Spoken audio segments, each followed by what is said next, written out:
Maraming salamat po sa pagtangkilik ng ating video. Hinihikayat ko po kayong mag-like and subscribe para ma-update kayo sa susunod na nakabanata. Tara at umpisahan na natin. Hindi lang pinakamaganda ang titulong nakuha ni Sirs sa kanyang klase, dahil siya rin ang itinuring na belle ng Hexad. Siya ang naging sentro ng atensyon sa lahat ng lugar na kanyang puntahan. Naglakad siya palapit kay Daryl. Agad na napunta ang mata ng lahat kay Daryl nang lumakad si Sirs palapit dito. Inangat niya ang kanyang braso habang nagde-demand na, ibalik mo na ang cellphone ko, Daryl. Tinawagan ni Evelyn kaninang umaga ang mga Newman para sabihan si Sirs na nakay Daryl ang kanyang cellphone. Ano? Kinuha ni Daryl ang cellphone ni Sirs. Bahagyang nagulat at na-confuse ang lahat sa kanilang narinig. Awkward na ibinalik ni Daryl ang cellphone ni Sirs. Pasensya na, tawa nito. Ibabalik ko sana ito sa iyo kagabi pero nakaalis ka na noong maalala ko ito. Nag-isip siya ng dahilan kung bakit napunta sa kanya ang cellphone nito kagabi. Bakit napunta sa iyo ang phone ko? Simangot ni Sirs. Nagalit siya kay Daryl. Hawak ni Daryl ang phone niya ng buong gabi, kaya malaki ang tiyansa na nakita nito ang laman ng kanyang phone. Madalang magalit si Sirs pero agad siyang nagngit-ngit nang maisip ito. Tumitig siya kay Daryl. Agad na mababalot ng takot ang kahit na sinong ordinaryong tao na makakakita nito, pero kalmado pa ring sumagot si Daryl ng, napulot ko lang ito. Napulot mo lang? Dito na nagsuspetsa si Sirs. Imposible, nagagalit niyang sinabi. Palagi kong dala-dala ang cellphone ko. Kaya imposibleng ma-misplace ko ito. Hindi siya mahilig maglaro ng games sa kanyang phone. Ginagamit lang niya ito sa mga tawag. Ipinaliwanag niya na hindi niya nagawang hawakan ng kahit isang beses ang kanyang phone sa Oriental Pearl kahapon. Pero kung nagawa man niya itong kunin, nakuha kaya ito ni Daryl sa kanyang bulsa. Grabe, nahihirapan na akong gumawa ng dahilan, isip ni Daryl habang mapait nang umingiti kay Sirs. Huwag ka nang magmalinis, Daryl, singhal ni Miles. Ninakaw mo ba talaga ang cellphone ni Sirs? Sinubukan mo ba itong ibenta para kumita ng mabilis? Siguradong wala ng pera si Daryl, kaya nagawa na niyang magnakaw ng cellphone na kanyang maibebenta. Tumawa rito si Daryl at hindi nagsalita ng kahit na ano. Bakit ba pasulpot-sulpot ang mangmang na si Miles saan man siya magpunta?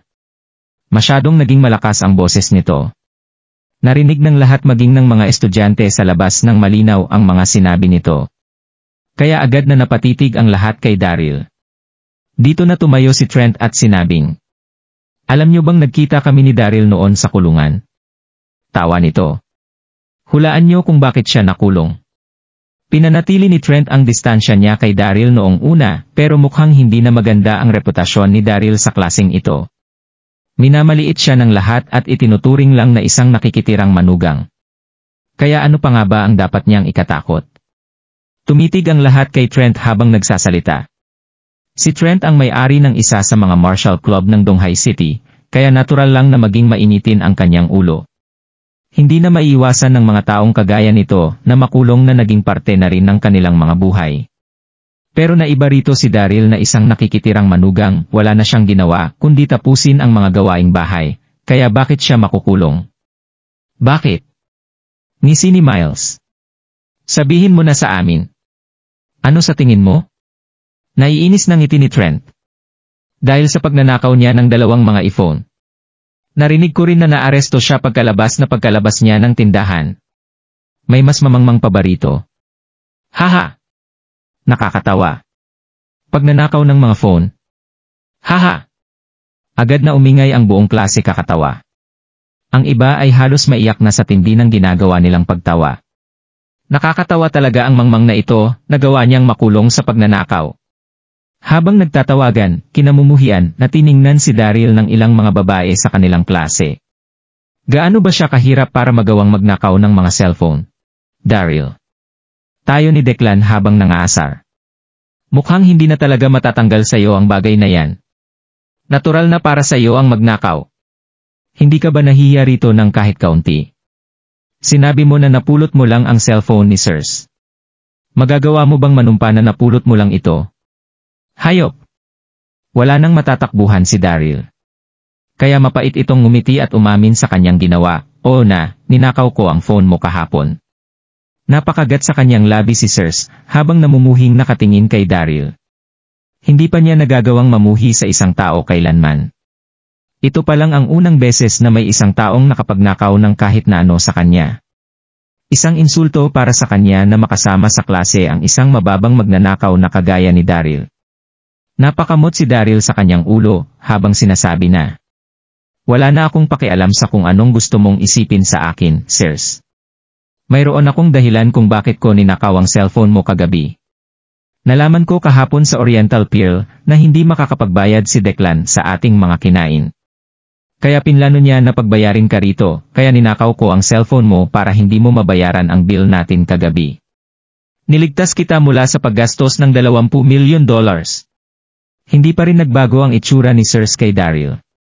Mahahalatang hindi niya ito pinaniniwalaan. Sumabog naman sa katatawa ang lahat. Nawawala na ba sa kanyang sarili si Daryl? Bakit niya nagawang mag-isip ng ganoon kababaw na dahilan? Paano itong hindi mababayaran ni Declan? Nagulat si Declan nang marinig niya ang rason ni Daryl. Napasimangot siya habang iniisip kung paano nalaman ni Daryl ang kanyang plano kagabi. Nagsususpetsa siyang tumingin kay Miles pero kasalukuyan ding nagugulat si Miles habang iniiling ang kanyang ulo habang dindeni na sinabi niya kay Daryl ang lahat. Dito na nagpanik si Declan pero sa halip na magtago ay nagawa pa nitong tumawa at sabihing, "Aminin mo na lang na ninakaw mo ang cellphone niya, Daryl.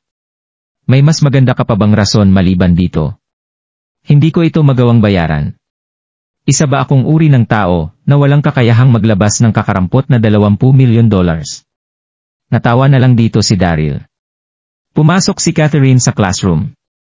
Napatingin siya sa komosyon at nagtanong ng ano ang nangyayari. Tumingin ang lahat kay Daryl. "Miss Catherine, nagnakaw po si Daryl ng cellphone," turo ni Declan kay Daryl. "Nagnakaw ng mga cellphone?" "Declan, tigilan mo na ang pambubuli kay Daryl," simangot ni Catherine. "Maaaring isa nga siyang nakikitirang manugang pero naniniwala ako na hindi niya magagawang magnakaw ng cellphone. Kaya tumigil ka na." Depensa ni Catherine kay Daryl. Hindi natuwa si Declan sa naging sagot ni Catherine. Sasagot na sana siya, pero naglakad na si Catherine papunta sa platform para ihampas ang textbook sa table at sabihing, "Magsitahimik kayong lahat. Mayroon akong isang importanteng anunsyo sa inyong lahat." Tiningnan ni Catherine ang kanyang paligid at sinabing narinig niyo na siguro ang news. Mayroong isang malakas na bagyong nagdala ng pagbaha sa maraming mga tirahan, paliwanag nito. Marami ang nawala ng tahanan, kaya nagpasya ang 6 na mga Orthodox sect na tumulong sa mahihirap. Tumalikod si Catherine at nagsulat sa board. Nagdesisyon ang school na lumikom ng pondo para matulungan ang mga nasalanta ng bagyo, nagpatuloy siya sa pagsusulat. "Gusto kong mag-donate ang lahat ng naaayon sa kanilang kakayahan. Isang donation drive." Dito na nagsimulang mag-usap-usap ang buong klase. Para ma-motivate ang mga estudyanteng mag-donate, nagdesisyon ang school na bigyan ng pabuya ang estudyanteng may pinakamalaking idinonate sa bawat isang klase. In-emphasize rin niya na isa itong importanteng pabuya na makatutulong sa inyo ng husto. "Ano? Isang pabuya?" Agad na nanlaki ang mata ng lahat. Hindi isang ordinaryong school ang Hexad. Kaya siguradong mahiwaga ang pabuyang inaalok nito gaya ng isang elixir at iba pa. Kasabay nito ang pagtatanong ng isa sa mga estudyante ng, "Pero Ms. Catherine, wala po kaming dalang cash ngayon. Paano po kami makakapag-donate?" Ito rin ang tanong na nasa isip ng lahat. Mayayaman sila pero madalang lang sila magdala ng cash. "Huwag kang mag-alala," sagot ni Catherine. "Dahil gumawa ng isang online donation platform ang school. Pupwede niyong i-transfer ang pera na gusto niyong i-donate sa bank account ng school." Naglagay si Catherine ng isang printout ng QR code sa blackboard. Dito na nagsimulang iscan ng mga estudyante ang QR code at magsimulang mag-donate. Ang iba ay nag-donate ng 200,000, habang ang iba naman ay nag-donate ng 500,000. Pero mayroon ding mga mapagbigay na nag-donate ng nasa $1,000,000. Naging motibasyon ng mga ito ang reward na ibibigay sa sinumang may pinakamataas na donation gaya ng sinabi ni Catherine kanina. "Magkano ang dinonate mo?" "Wow! 500,000. Hindi na rin masama ang dinonate ko. Nag-donate ako ng 600,000. Ipinagmalaki ng lahat ang kanilang mga donasyon. Tama nga si Catherine. Nagpakita ng isang listahan ang online platform ng school na nagpapakita ng mga estudyanteng may pinakamalalaking donasyon. Tumitig ang mata ng lahat sa listahang ito. Nang biglang may isang estudyante mula sa kabilang klase na nag-donate ng $1.8 milyon. Tingnan ninyo! Nag-donate si Declan ng 2 milyon. Sigaw ng isa sa mga estudyante. Dito na umingay ang kanilang klase. Ipinakita ng listahan na si Declan Noel mula sa class 16 na ang kasalukuyang may pinakamataas na donasyong umaabot sa 2 milyon. Napatingin silang lahat kay Declan. 2 milyon. Siguradong mayaman ang isang ito. Tumatango namang sumangayon dito si Catherine. Hindi talaga siya binigo ng klase niyang ito. Kahit na hindi naging seryoso ang mga ito sa pag-aaral, nagkaroon naman sila ng mabuting puso. Pinuri ng lahat si Declan na nagmalaki sa kanyang sarili. Iwinagayway niya ang kanyang phone sa harapan ni Daryl at nagsabing, "Tingnan mo Daryl, nag-donate ako ng 2 milyon. Hindi ba't ikaw ang nagsabi na hindi ko ito magagawang bayaran?" Dito na niya bahagyang sinuntok ang dibdib ni Daryl. "Isa ka lang nakikitirang manugang, dura nito. Huwag mo na akong gawing dahilan para makalusot sa pagnanakaw mo ng mga cellphones, hindi ba't napakapatetik nito?" Dito na sumali ang iba pa nilang mga kaklase. "Oo nga. Mukha bang kulang ang pera ni Declan?" Isa-isa nilang sinuntok si Daryl. Dito na nagsimulang maniwala ni Catherine sa sinasabi ng kanyang mga estudyante. Tumitig siya kay Daryl at nagtanong ng, "Nagnakaw ka ba talaga ng cellphone na pagmamayari ng kaklase mo Daryl?" Kasalukuyang masama ang kanyang mood matapos malaman na bumagsak siya ng 2 levels ng walang rason. Mas lalo pa itong pinalala ni Daryl. Tumayo si Miles at sinabing, "Miss Catherine, ninakaw po ni Daryl ang cellphone ni Sirs." Tumango naman ang iba nilang mga kaklase bilang pagsuporta rito. Dito na napuno ng pagkadismaya si Catherine habang sinasabi na, "Nagawa kitang depensahan kanina, Daryl, sermon nito. Hindi ako naniwala na magagawa mong magnakaw. Okay lang maging mahirap pero magkaroon ka naman sana ng kahit kaunting dignidad. Naiintindihan mo ba?" Nagdilim ang mukha ni Daryl habang nakatingin kay Catherine at sinasabing, "Akin na po ang phone ko, Ms. Catherine. Gusto ko pong mag-donate." Sabi nito. "Haha! Gustong mag-donate ng mangmang na ito. Masyado na siyang mahirap kaya wala na siyang nagawa kundi magnakaw ng mga cellphone. Magkano naman kaya ang kaya nitong i-donate? Sinusubukan ba niyang protektahan ang kanyang self-esteem?" Tawa ng klase sa kanya. Hindi natutuwang sinabi ni Catherine na, "Daryl, ibabalik ko ang phone mo sa 2 kondisyon. Una, huwag na huwag kang maglalaro nito sa klase. Dahil sa susunod na makumpiska ko ito, hindi mo na ito mababawi. At pangalawa, huwag na huwag kang magpapahuli sa akin, na nagnanakaw ka ng kahit na ano. Dahil kung hindi ay agad akong mag-file ng isang police report. Huwag na huwag mong iisipin na poprotektahan kita dahil isa ka sa mga estudyante ko. Pero gaya nga ng sinabi ko, okay lang maging mahirap pero magkaroon ka naman sana ng kaunting dignidad. Kung wala kang kahit na anong plano na magbagong buhay, ano pang silbi ng buhay mo? Kung mahirap ka, magtrabaho ka ng maigi. Maaari ngang nakakapagod ang paraang ito, pero masasabi mo naman na pinaghirapan mo ang bawat sentimong matatanggap mo mula rito." Isang disappointment si Daryl sa kanyang mga mata. Hindi nagsasalitang naglogin si Daryl sa online donation platform ng school. Nangasal naman si Daisy kay Daryl mula sa likuran ng klase. "Magkano naman ang idodonate mo Daryl?" "Ilang dolyar?" Nabubuhay sa pagnanakaw ng mga cellphone si Daryl, gatong ni Daphne. "Sigurado akong aabot naman sa ilang daang dolyar ang maidodonate nito." Dito na muling sumabog sa katatawa ang buong klase. Grabe. Ang sumunod dito ay ang katahimikan na nagmula sa klaseng ito. Hindi sila makapaniwala sa kanilang nakita. Nag-donate ang kasalukuyang may pinakamalaking donasyon ng 5 milyon. At ito ay walang iba kundi si Daryl Darby mula sa class 16 na. Ano? Halos matumba ang lahat nang makita nila ang listahan. Napapigil sa paghinga ang ilang mga kababaihan sa sobrang pagkamangha. 5 million. Paano nagawa ng nakikitirang manugang na itong mag-donate ng ganito kalaki? Saan niya nakuha ang perang ito? Agad namang napatanong ang walang kamuang-muang na si Catherine ng, "Ano ang nangyari? Bakit kayo nagulat?" MS Catherine, sagot ng isa sa kanyang mga estudyante, tingnan niyo po ang online donation platform. Dito na chinek ni Catherine ang kanyang cellphone, at nanginig sa kanyang nakita. Ano? Nag-donate si Daryl ng 5 million. Siya na ang estudyanteng may pinakamalaking donasyon sa buong Hexad. Natigilan siya sa kanyang kinatatayuan, habang hindi makapaniwalang tumitingin kay Daryl. Hindi maiwasang mapatingin ni Sirs kay Daryl, dumilim ng bahagya ang kanyang mga mata. Kung magagawa niyang mag-donate ng 5 milyon, bakit siya magnanakaw ng mga cellphone? Maliban na lang kung totoo ang mga sinabi niya kanina. Kasama sa mga estudyanteng natigilan ay ang magkapatid na Palmer, sina Daisy at Daphne, naguluhan sila sa kanilang nakita. Hindi nila ito maintindihan. Paano nagawang mag-donate ni Daryl ng ganito kalaking pera?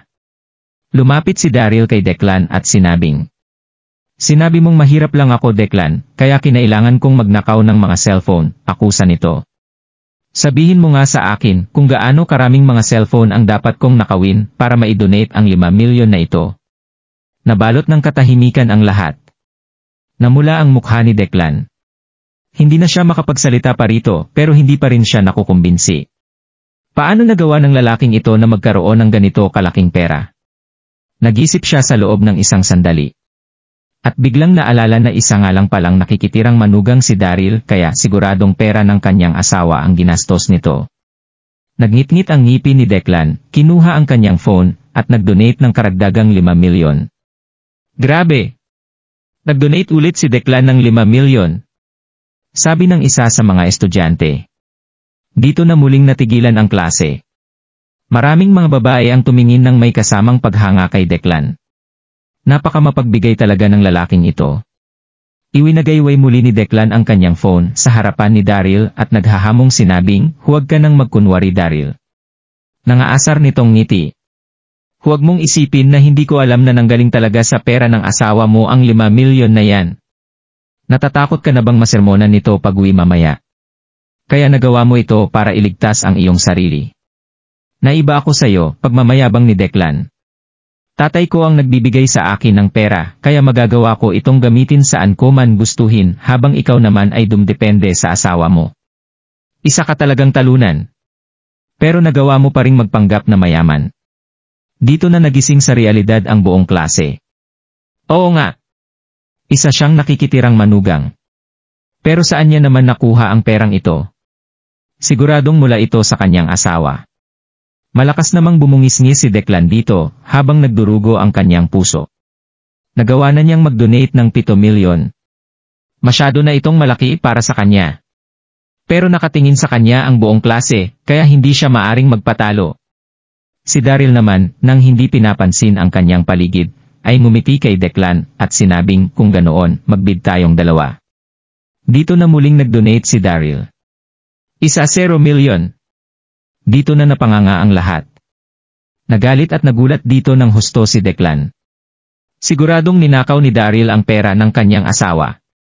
Paano niya nagawang magdagdag ng 1 milyon sa kanyang donasyon? Naguluhan na rito si Declan matapos bumaba sa 18 milyon ang laman ng kanyang account. Dito na isinugal ni Declan ang lahat. Nanalamig niyang tiningnan si Daryl at nagngingit-ngit na nag-donate ng karagdagang 1 milyon. Nanginig ang kanyang kamay nang makita niya ang amount sa kanyang phone. Buwisit. Imposibleng malamangan ng nakikitirang manugang na ito ang donasyon ko. Isip ni Declan. Bumalik na si Declan sa pagiging highest donor na may donasyong umaabot sa 17 milyon. Napakabait talaga nito. Agad na nabalot ng papuri ang buong klase. Marami sa mga babae ang humahangang tumingin kay Declan. Para magawang mag-donate ng kulang-kulang 20 milyon na parang wala lang, siguradong napakayaman ng pamilyang kinabibilangan nito. Muling nag-improve ang imahe ni Declan sa harap ng kanyang mga kaklase. Pero napansin ng ilan sa kanila ang maliliit na detalye mula sa labang ito, gaya ni Sirs. Nagawa nitong obserbahan si Daryl. Malinaw niyang nakita ang panginignig ng kamay ni Declan sa bawat sandaling magdodonate ito. Habang si Daryl naman ay nananatiling kalmado sa kanyang kinatatayuan. Nagawa na niyang mag-donate ng higit sa 10 milyon ng kalmado. Sa dalawang ito, malinaw na mas interesado siya kay Daryl. Hindi mapigilang matawa ni Daryl sa kanyang kinatatayuan. Malapit na bang maubos ang pera mo, Declan? Nanloloko nitong sinabi. Hindi na halos mabayaran ni Declan ang mga kinain nila sa Oriental Pearl kahapon. At nagawa na rin niyang mag-donate ngayon ng 17 milyon, kaya wala na siyang gaanong perang natitira sa kanyang bank account. Dito na kinuha ni Daryl ang kanyang cellphone at muling nag-donate sa school. Dito na muling nabalot ng katahimikan ang buong klase. Maging si Declan ay napalunok ng malakas sa kanyang nakita. Dahil nang tingnan niya ang ranking list, mabilis niyang nakita ang paglamang sa kanya ng isang estudyante. 20 milyon. Nag-donate si Daryl ng karagdagang 20 milyon na nagpataas sa kabuuhan niyang donasyon sa halagang umaabot sa 35 milyon. Hindi makapagsalitang nagsitingin ang lahat kay Daryl. Hindi na sila makapaghanap ng salita na kanilang masasabi. 35 milyon. Ang estudyanteng may pinakamataas na donasyon. Pwede nating ipagtuloy ito ng buong araw kung may natitira ka pang pera, Declan, tingin ni Daryl kay Declan, habang tumatawa sa kanyang sarili, at sinasabing, para naman sa charity ang perang ito kaya ok lang sa akin na maglabas ng ganito kalaki. Malinaw at malakas na narinig ng buong klase ang kanyang sinabi. Dito na tumingin ang lahat kay Declan. Ako, namumulang sinabi ni Declan. Nabulol at hindi na niya natapos ang kanyang sinasabi. Nagawa na niyang manghingi ng 30 milyon sa ama niya kahapon at nakatanggap ng sermon mula rito. Kaya kung tatawag ulit siya sa kanyang ama para manghingi ng pera, siguradong itatakwil na siya nito sa kanilang pamilya. Nagawa na rin niyang mag-donate ng 17 milyon. Ito na ang natitira niyang pocket money sa susunod na 6 na buwan. Dito na nakaramdam ng frustration at stress si Declan. At pagkatapos ay ngumiti si Daryl at naglakad palapit kay Declan para sabihin, ngayon, sabihin mo sa akin. Ano nga ulit ang rason kung bakit ko ninakaw ang cellphone ni Sirs? Tanong niya. Hindi malaki ang pera ko, pero sigurado naman akong mas marami pa rin ito kaysa sayo. Wala akong pake sa pagbibintang na ginawa mo sa akin, na nilakaw ko ang cellphone ni Sirs. Pero para sa dalawang suntok, magagawa ko na ring gumanti sayo. Ikaw, dito na nanlaki ang mga mata ni Declan. Slap! Slap! Malakas na sinampa ni Daryl si Declan na nagpalipad dito papunta sa ibabaw ng teaching platform sa harapan ng kanilang classroom. Muli na namang nabalot ng katahimikan ang buong klase. Daryl! Sigaw ni Catherine. Agad niya itong sinermonan at sinabing, paano mo nagawang saktan ang iyong kaklase? Nakaka-impress na nagawang mag-donate ni Daryl ng malaking halaga. Pero hindi pa rin tama na maging bayolente ito sa kanyang mga kaklase. Miss Catherine, nakita mo naman kung paano po niya po ako sinuntok sa harap ng klase kanina, nakangiting pangbabaliwala ni Daryl. Nangangahulugan ba ito na siya lang ang maaaring manakit sa akin, kaya hindi ako maaaring gumanti? Malinaw ko nang nakikita ang favoritism niyo, Miss Catherine. Ikaw. Hindi na nakapagsalita pa si Catherine sa sobrang galit.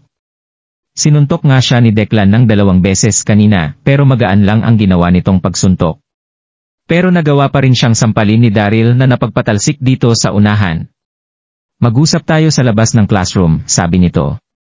Ngayon din. Pero kahit na anong mangyari, kailangan pa rin niyang ipakita ang kanyang posisyon bilang isang teacher. Tumawa si Daryl at sinundan si Catherine palabas ng classroom. Binabalaan kita, Daryl. Hindi ka maaaring manakit ng kahit na sino sa Hexad. Naiintindihan mo ba ako? Nagbabantang sinabi ni Catherine. Tumango naman dito si Daryl at nagpatuloy sa pagsasalita. Nakita niyo naman po ang nangyari kanina, hindi ba? Ako ang biktima rito. Ipinahiya niya ako.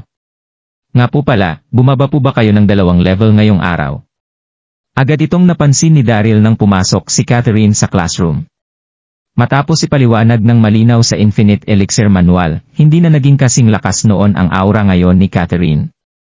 Ano? Dito na hindi makapaniwalang tiningnan ni Catherine si Daryl at sinabing, Paano mo nalaman? Walang pinagsabihan na kahit sino si Catherine na bumagsak siya ng 2 level at naging isang level 4 Master General na lamang. Kaya paano ito nalaman ni Daryl?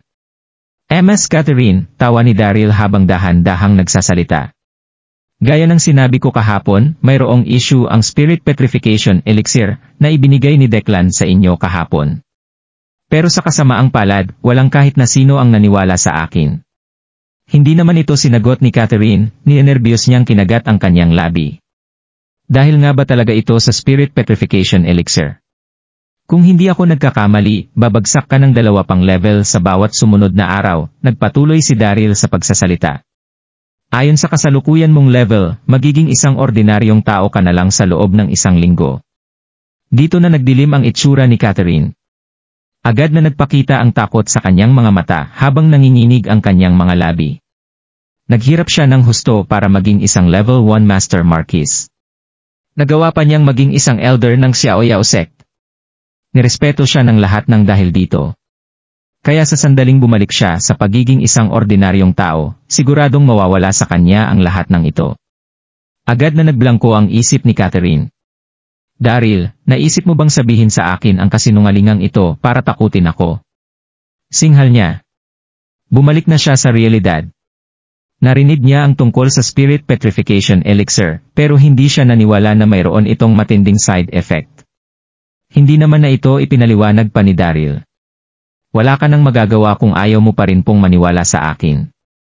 Nang babaliwalang sinabi ni Daryl, mayroon sana akong paraan para mapigilan ito, pero pag-isipan mo muna po ito at sabihan ako sa sandaling interesado ka na po rito. Tawa ni Daryl habang bumabalik sa classroom. Mayroon siyang paraan para mapigilan ito. Sinundan siya ni Catherine papasok sa classroom. Hindi na ito nakapag-concentrate pa sa klase. Kung tama nga si Daryl sa pagbaba ng kanyang level, ano na ang dapat niyang gawin? Habang nasa klase, humarap si Sirs kay Daryl habang bumabangga sa lamesa ng upuan nito. Binigyan siya ni Sirs ng isang sulat. Ano? Isang sulat. Binuksan ni Daryl ang note na nagsabing, "Pasensya ka na at napagbintangan kita, Daryl." Malinaw itong nakasulat sa papel. Napakamot naman sa kanyang ulo si Daryl habang iniisip kung ano ba ang dapat niyang isagot sa note na ito.